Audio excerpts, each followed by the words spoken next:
America 2025, and I am flying internationally for the first time since the Trump regime came back into office on January 20th of this year. And for the first time in my life, I can't be entirely certain I'm going to be let back into the country. Now, that might seem hyperbolic, that might seem completely melodramatic, but I'm not alone. I know people who travel who will not bring their personal electronic devices. They only travel with wiped burner phones. Why? Well, because they are worried that if they get pulled out of the security line and questioned by Homeland Security or ICE or what have you, that their social media accounts will be searched and that something damning will be found. And by damning, I mean critical of Donald, which seems to be all it takes to get you deported these days, even if you are an American citizen or even if you are here legally. Now, I am not going to be doing that. Why? Well, because it's not like I'm quiet about things. They want to find a reason to keep me out of the country. They just need to watch our channel. Anyway, I'm not worried in the sense that I'm afraid. I'm not going to let Donald or anybody in his regime curtail my movement or change the way I live my life. And I'm certainly, which is probably pretty obvious by now, not going to let them dictate what I do or do not say, when I say it, and how I say it. However, it is shocking that in 2025, I have to make certain precautions in the possible event. I'm not saying probable, I'm not saying likely, but in the potential event that I am pulled aside and told I cannot go back into my own country. Let's dive in.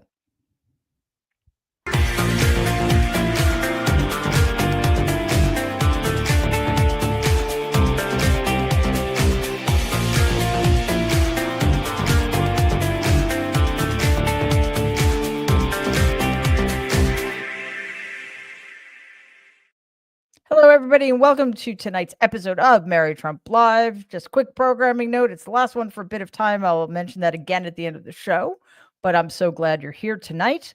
Before I start my travels to the UK, in DC, it was Bring Your Child to Work Day at the White House, and unfortunately, for the young children attending, Caroline Leavitt decided it would be a great idea for her to interact with them. Well, maybe for her, but certainly not for them. So she held a press conference where she took questions from the children of reporters and White House staff. There we learned how Leavitt gets around lying to children.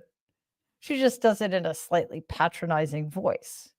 Here she is when asked about, I'm actually shocked she was allowed to be asked about this. Here she is when she was asked about climate change. What is Donald Trump going to do about climate change? What is Donald Trump going to do about climate change? Well, that is a very good question.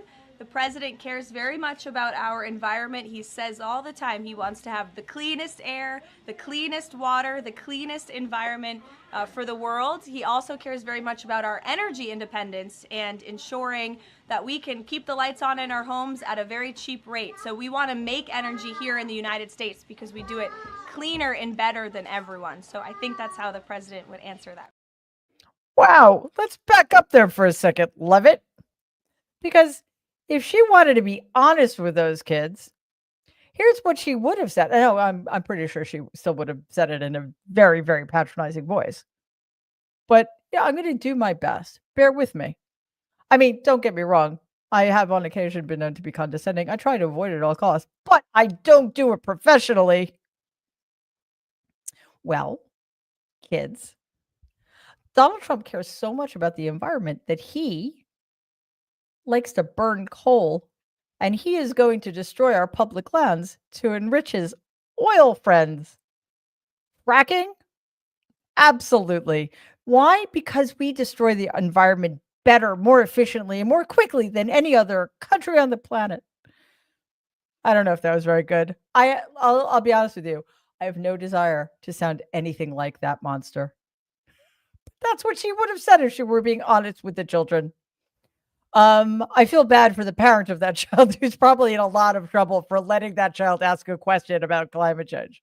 So yes, as I said, Donald Trump cares so much about the environment and your well-being, the well-being of your children, of your family, of the country, of the clean air, the clean water, that he killed a $26 million water sanitation project in Alabama, allowing raw sewage to keep flooding Black families' homes because he said stopping hookworm was illegal DEI. First of all, $10 though, Robert Kennedy is going to start swimming there anytime soon. Okay, what else did he do? He backed Florida's ban on fluoride in public water, gutting a proven dental health tool for poor children because Robert Kennedy called it a neurotoxin. Fluoride, a neurotoxin. I mean, if by neurotoxin you mean the things that keep children from getting cavities and very seriously infected gums that can lead to brain infections, yeah, neurotoxin.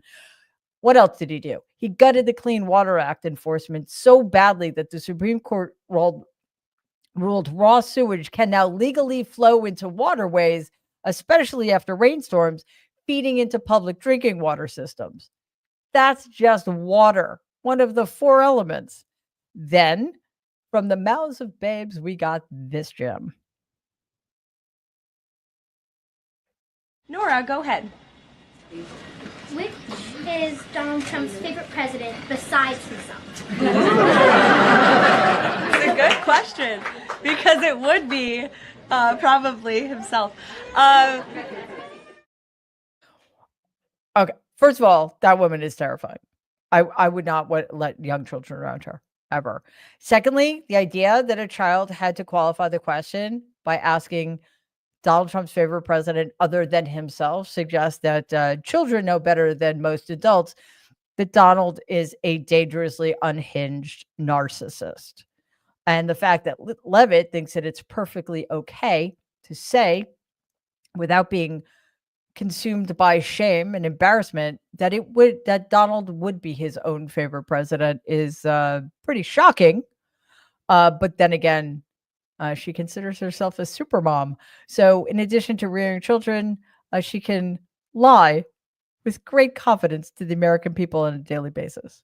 So while Leavitt was fielding questions from children, a very different kind of confrontation was unfolding in New Jersey. Representative LaMonica McIver of New Jersey was charged today with assaulting federal agents during a May 9th oversight visit to Newark's Delaney Hall ICE facility. MacGyver and several lawmakers were attempting to shield Mayor Ross Baraka from being taken into custody by ICE agents.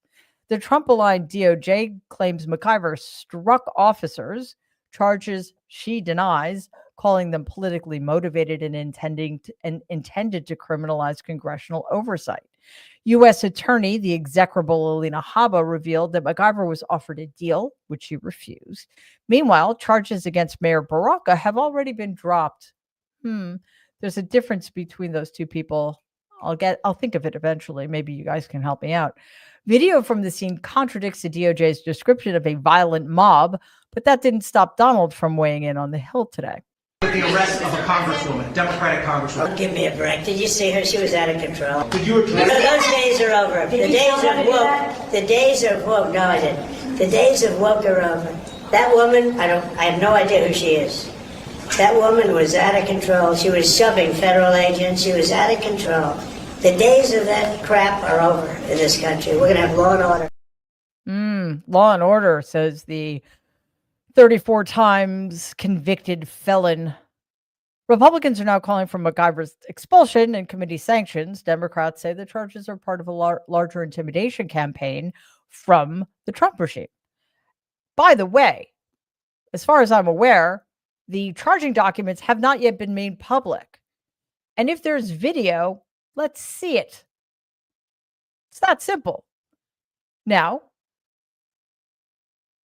what is Donald talking about when he says the days of woke are over? Well, apparently what he means is the days in which black women, and don't get me wrong, these days have been few and far between, but the days in which black women with power are allowed to challenge his authority are numbered. Why? Because there is nothing he is more afraid of than a strong black woman. Explicitly prohibits DHS from, quote, preventing a member of Congress from entering for the purpose of conducting oversight any facility operated by or for the Department of Homeland Security used to detain or otherwise house aliens, or to make any temporary modification at any such facility that in any way alters what is observed by a visiting member of Congress. It is against the law. Full stop. Separately, the court has consistently held that the speech and debate clause of the Constitution protects individual members from prosecution for legislative acts, including, quote, fact-finding, field investigations, and information gathering.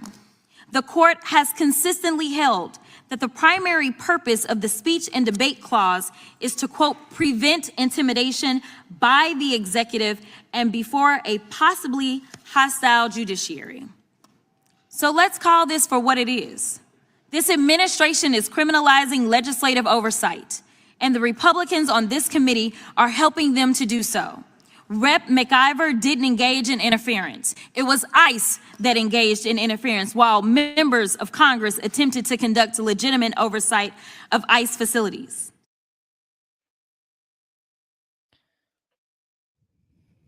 That was the excellent Representative Jasmine Crockett of Texas, armed with the receipts to point out the injustice against her colleague, Representative McIver. That was at a House Judiciary Committee hearing today, where around 60 supporters rose up in the audience to stand by McIver. Representative Crockett's stand is made all the more pertinent as it's been reported that DHS is also rewriting ICE protocols to allow arrests of lawmakers during visits. While DHS escalates its confrontation with Congress, the Trump regime is pitching its most expensive military project yet. Today, Donald and Secretary of Defense Pete Hegseth introduced what they're calling the Golden Dome, a proposed $175 billion continental missile shield with $25 billion already allocated as a down payment. Donald claims the system will defend against hypersonic missiles and space-based nukes within just 3 years, a timeline that national security experts say is completely detached from reality, just like the man who said those things. Still, Donald seems so pleased with the rollout until one pesky word got in the way. I just noticed you two, Jim, you're standing there. Behind you is a very important document, Declaration of Independence. And that was in the vault for many decades right under this area. They have vaults with pictures on top. You have Abraham Lincoln. You see that was the original Abraham Lincoln, the original Washington. And does everybody know who the middle was? General Grant. And so it's very exciting. You look over here, and above Ronald Reagan, you have Thomas Jefferson. It's Monroe from the Monroe document. And you know who that is, right? Andrew Jackson. Oh, yeah, Andrew Jackson, the guy who murdered a lot of indigenous peoples. Awesome that he's Donald's favorite president, well, after himself, obviously. So when Donald was being foiled by the word document, it's doctrine that he was trying to say, he was busy insisting that the technology now exists, citing Reagan's failed Star Wars initiative as a model, which makes sense because failure is something that Donald knows a lot about. But experts say scaling Israel's Iron Dome to cover the entire area of the United States, or at least of 48 contiguous states, is practically and financially impossible, sort of like retrofitting that $400 million monstrosity to become Air Force One. Asked how he plans to pay for the stupid Golden Dome, Donald gave this answer. When you first announced this idea, critics said it would be prohibitively expensive, potentially ineffective, and could trigger an arms race in space. What do you say to those critics about that? Well, they're wrong. It's about as close to perfect as you can have in terms of real production. I told you Canada wants to be a part of it, which be, fairly small expansion. but we'll work with them on pricing. We'll be dealing with them on pricing. They know about it very much. They've asked to be a part of it, actually. They've asked us to be a part of it. I think it's something that is great. If you can afford to do it, we can afford to do it. You know, we took in $5.1 trillion in the last 4 days in the Middle East. And when you think about it, this is a tiny fraction of that. But we make it all here. We're going to make it all here. We have, when I will tell you, an adversary told me, a very big adversary told me the most brilliant people in the world are Silicon Valley. First of all, Canada wants to be part of it, and it would be a small expansion. Canada's huge. Canada's an enormous country. But let's get back to these numbers. Donald keeps saying that he brought trillions of dollars back from his trip to the Middle East. I mean, in what, small bills? Like, how did they carry it? Like in a suitcase? I don't understand. Is it under his mattress? I mean, it's probably, you know what? I'm not going to say that. However, that aside, he went from saying we got $2 trillion to saying we got $5 to $7 trillion. Now we're back down to $5.1 trillion, like all in the span of a day. This also includes, and this is an important point, contracts that were already decided and allocated under the Biden administration. Pressed on whether the military even requested the project, Donald responded, quote, "I suggested it, and they all said, we love the idea, sir," unquote. Oh, great, a sir story. I bet they all had tears in their eyes, too. I mean, they probably did, because it is such a stupid idea that could actually never come to fruition. So, yeah, that was probably pretty upsetting for them. Lockheed Martin, Palantir, and SpaceX are already maneuvering for contracts. I think we should have a contest to see who thinks which of those companies is actually going to get those contracts. I think it starts with an M and ends with an USK. Meanwhile, another moment at the Capitol drew headlines for a very different reason. At a House hearing on surveillance and privacy, the unhinged herself, Representative Nancy Mace, displayed a nude photo of herself, one she says was taken without her consent by ex-fiance Patrick Bryant. Mace accuses Bryant of secretly recording her and others, calling him a quote-unquote predator and rapist. Bryant has denied the allegations and filed a defamation lawsuit. Here's how Mace framed the moment in today's hearing. Exhibit 1. Behind me is a screenshot from one of the videos I found of myself. The yellow circle, this naked silhouette, is my naked body. I didn't know that I had been filmed. I didn't give my consent. I didn't give my permission. And this particular video that Patrick Bryant recorded of me on his secret camera, he saved for over 3 years without my knowledge. I didn't pick this fight. I don't even want to be here today and discuss this. What Mace is discussing here is extremely serious. What Bryant did to her, allegedly, is reprehensible. And while the issues of non-consensual recording and digital abuse are things that must be confronted, Mace's decision to escalate a personal legal dispute on the House floor, complete with a social media post promising to show my naked body, left the room stunned. Now, whether this moment was about privacy policy or personal retaliation remains an open question. But I want to say something else. Mace claims that she was a victim of what is commonly known as revenge porn. That is, if that indeed happened, the man responsible should be for that should be held to account, and there should be very, very strong laws protecting victims of such crimes. These are egregious crimes. These are crimes that can destroy a woman's life. No man should be able to get away with such a grotesquely personal retaliatory crime. That's clear. That is not up for debate. I just wish Nancy Mace afforded the same consideration to trans people that she expects us to extend to her. All right. It's been a day.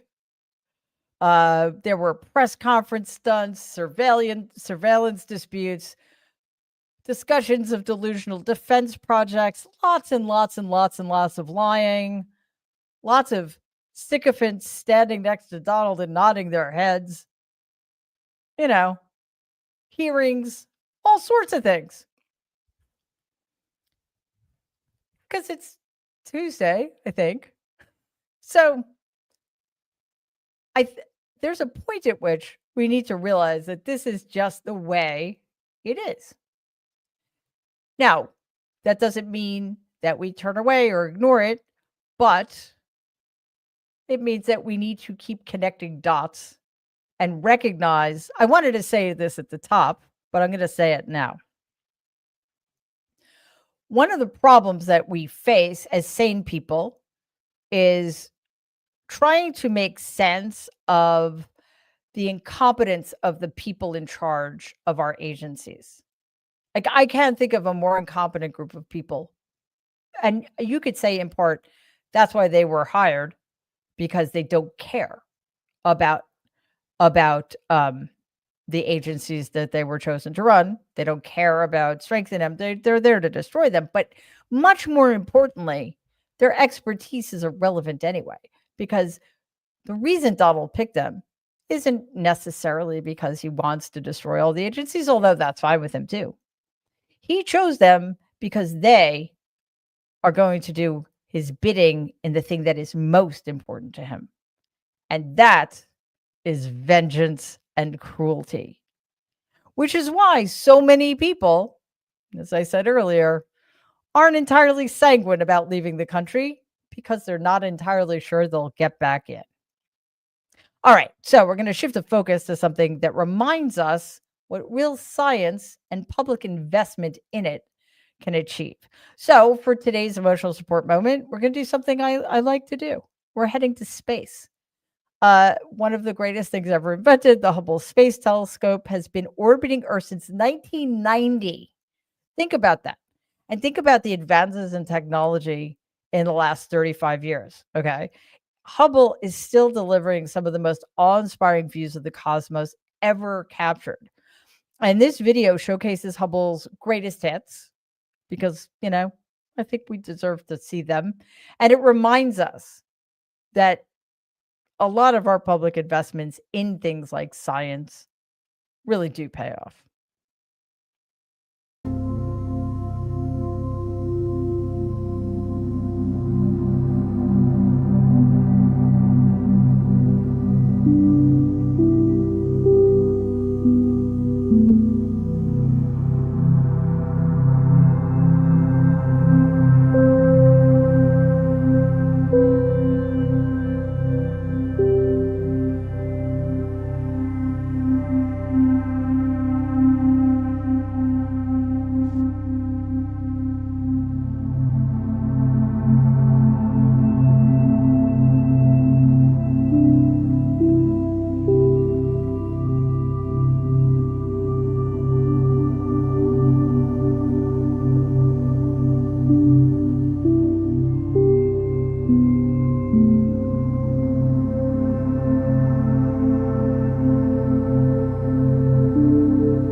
Well, see, that's who we can be when we are at our best. And we believe that that is worth investing in. So thanks, Hubble. All right, guys, I need to keep it short tonight, so I'm going to get right to it. And I'm going to start here. Lizzie Beth, thank you so very much, Lizzie Beth. Question. Hey, Mary, is Donald crazy enough to mess with the Second Amendment? I'm not sure what you mean by mess with it. It's been messed with enough. I mean, basically now the Second Amendment means that anybody can have any kind of weapon they want at any time, anywhere. So I'm not really sure what else he could do except force states to enact, force states to have open carry laws or what have you. Like blue states like New York have very, very strict gun control laws. So that worries me tremendously. I don't know that Donald can necessarily do that, but he certainly has the corrupt, illegitimate supermajority of the Supreme Court on his side there. So yikes. By the way, in New York, we don't want people to have guns of any kind ever, anywhere. So it's pretty clear. Mighty Cheryl, thank you so very much for that. Awesome. Comment, missed last night's show due to food shopping fee plus kitten bed fund money. Happy and safe travels, Mary. Please come back to us. Well, thank you so much, Mighty Cheryl. I'm coming back. One way or another, if I have to walk, well, that would be awkward. There's an ocean. I'll figure it out. I will canoe. I used to be quite good at canoeing. Just me. Awesome. Thank you as always. And a just because fee. That's a great kind of fee. Thank you.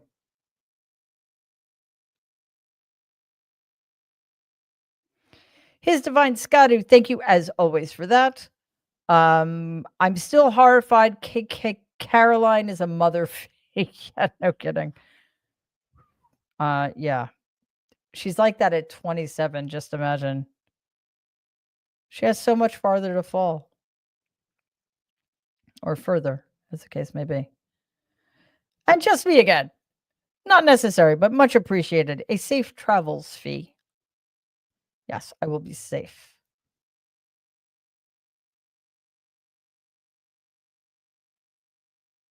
Rose Blue, thank you so much. He got smacked down by Judge Howell today. Nice. Yeah, Donald's getting smacked down by judges right and left. The question remains, does it matter? But you know what? When it happens in the moment, it does matter. Just have to wait and see. Diane, thank you so very much. Another safe travels. I appreciate that. Actually, really looking forward to this trip. Jana, thank you so very much. Another safe travels, Mary fee. Excellent. Don't travel with catnip in your luggage. No. I actually don't have any catnip. But even if I did, I would not do that, because I think if you did, you would be mistaking it for something else of which I do not partake. Or maybe I'm making an assumption, in which case I apologize, but no, that would not happen. Donna, thank you so very much, as always. Very generous of you. Please let us keep our sanity fee. Wouldn't that be nice? Yeah. Let's get through this with our sanity, because we have a lot of work to do on the other side of this, and we need sane people.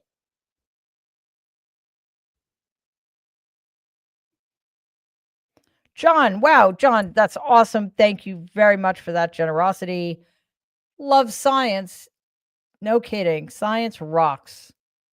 And by the way, everybody who doesn't like science, it's not a belief system. Greg, fabulous. Thank you, Greg. Space, the final frontier fee. All right. A Star Trek reference. Thank you. Love it.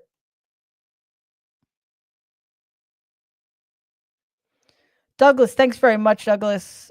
Question, Mary, do you think that the Peter principle, failing upward to the level of incompetence, should be renamed the Donald principle or Trump principle? Not the Trump principle, please. Please. Yeah, I think it should be, because nobody exemplifies it more than he does. I've never, ever, ever seen anybody fail upward so spectacularly. I am going to spend the rest of my life. Well, hopefully I'm not going to spend the rest of my life, but I could spend the rest of my life trying to figure that one out, because it is mind-blowing. Mind-blowing. in the middle of nowhere. Thank you as always for that. I live near Hubble Mountain Road in Connecticut. Love the vid. Oh, very cool. Yeah, that video, I could watch that on a loop all night long. And I'll probably be up all night packing. So, it'll keep me company. A Voitex CYVR, a super sticker and Canadian in the house. Awesome. Thank you. Minus Cheryl, thank you as always. Yet another gift of Mary Trump Media membership. Love that. Thank you. Twinkle Toes, another Canadian new member. You rock. Thanks. And LB, thanks very much, LB. All right, guys, really appreciate all of you. That's great. Wait, one more. Claire, another Canadian. Fabulous. Come to Canada should you require refuge. Well, thank you. I will. I mean, hopefully I won't need refuge, but I want to come to Canada anyway. So it's good to know there's refuge there. Plus a lot of other amazing. I love Canada. So all right, one more. Jimmy, thank you as always. That's extraordinarily generous. And that is a good note. Well, not quite ending on. We got another one, but let's see what we got here. Quote, few are the choices we're given. The sands of time pass quickly by, unquote. That's the Carpenters. Shout out for Fran Dreschers of the Nanny Cancer Schmancer Foundation. Fran is now a 24-year uterine cancer survivor. Wow, that's amazing. That good for you, Fran Drescher. And love the Carpenters. So thank you for that quote from them. All right, I think that's it. Yep. Okay, guys, just a couple of quick things. First of all, as I've said, I am going on a trip tomorrow to the UK early in the morning. So I think it's 10 days or something. Going to London, Cambridge, Wales, a place called Hay-on-Wye for the Hay Festival, and Edinburgh. So we will not, because of the time difference, and I'm going to do a lot of media hits, what I'll talk about in 2 seconds. Because of the time difference, we aren't going to be able to do Mary Trump Live or the Nerds. So that does not mean there won't be content, however. I'm over there doing a fair amount of media. I'm giving a talk at Cambridge Union, and I am doing 3 appearances at the Hay Festival. So in addition to all of those things, I'll also be talking to a lot of people because I'm very interested in knowing what one of people in the countries that are among our closest allies think about what's happening over here. Like what is the outsider's perspective on the continuing degradation and collapse of America? So I'll have a lot to say about what they have to say. So we will continue to be having videos dropping every single day. So the best way, the easiest way, I should say, to support us is just subscribe to the channel, click on the bell icon, and you'll be alerted every time new videos drop, which again, every single day, including weekends. Oh, I should have mentioned as well, Ask Mary Anything Within Reason will also be on hiatus.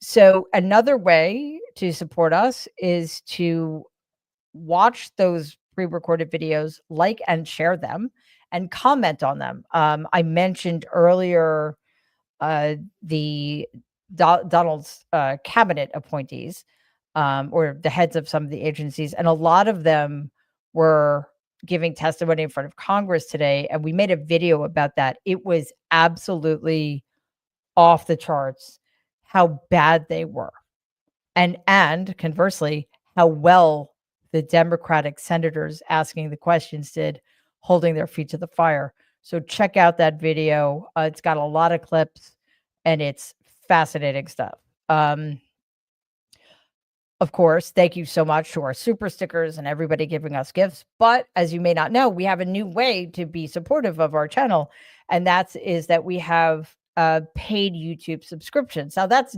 very different from just subscribing to the channel. Subscribing to the channel is free. Just click subscribe and that's it.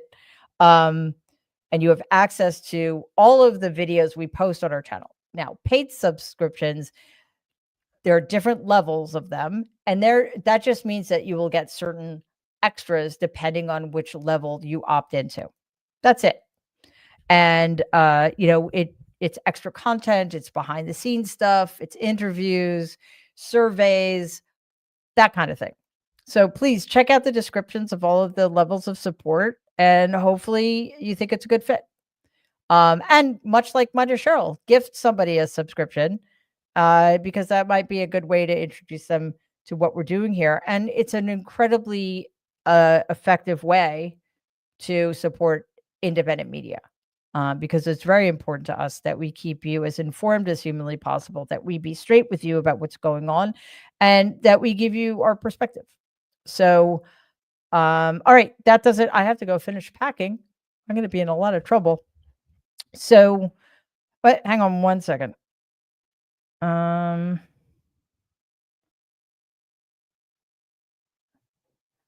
Sorry, I just needed to find something.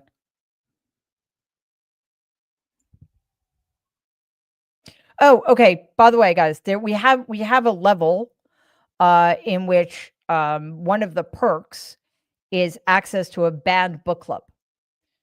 So it's what I should have explained also is that, let's say you opt in at the 3rd level, you get all of the stuff included in levels 1 and 2, in addition to some other things. So all of the higher levels include all of the things that you would get at lower levels, right?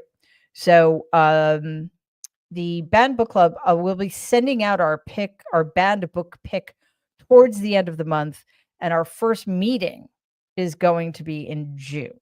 Okay, so we got you. We're on top of it, and I'm really, really looking forward to that. Because if I know a book is banned, I'm going to read it, and so should all of you. All right, so to our moderators, thank you so much for everything you do. To my amazing team for keeping the ship afloat and keeping me on track. Thanks, guys. I appreciate everything you do. And hopefully get a little bit of downtime while I'm out of the country. Probably not, but hey, here's hoping. And I will be back live with all of you. I'm not sure exactly what the exact, June 4th. June 4th. That's a Thursday. So in the meantime, I'm going to go find out what's going on over in the UK, and I'll be reporting back in videos that, again, will be dropping every day. So have an amazing week and a half. Keep supporting our channel. Keep watching our videos, and I will see all of you on June 4th. In the meantime, everybody, please stay safe and be kind to yourselves and to each other. Bye.